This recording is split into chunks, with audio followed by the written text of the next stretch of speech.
ॲनोमली scan होतं माझं आज आणि मला खूप जास्त भीती वाटत होती. त्यामुळे मी सकाळी काहीच न आवरता तशीच हॉस्पिटलला निघून गेले.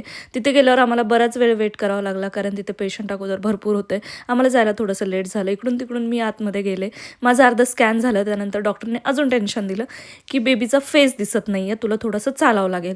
मग तिथे मी भरपूर वेळ वॉक केला. विजेला पण साईडला बसून दिलं. म्हटलं, "तू बस इथे, मी वॉक करते." त्यानंतर डॉक्टरांनी परत बोलावलं आतमध्ये.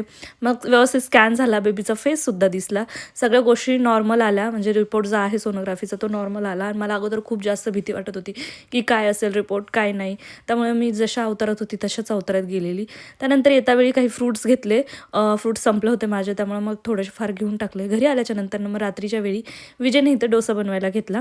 खरं तर मला अगोदर बोलला होता, की डोसा बनव. मी त्याला म्हटलं थोड्या वेळाने बनवते, पण तो बोलला, की जाऊ दे, मला येतो, मी माझं बनवते. आता तो डोसा बनवायला पण शिकला आणि एवढे छान डोसे बनवले ना. डोसा बनवता स्वतःच टेस्ट करणं चालू होते आणि स्वतःच बनवलेल्या डोशाची स्वतःच तारीफ करणं चालू होती. चला असो, ह्या सगळ्या गोष्टी होतच असतील. तर चला भेटू आपण नेक्स्ट व्हिडिओमध्ये. बाय.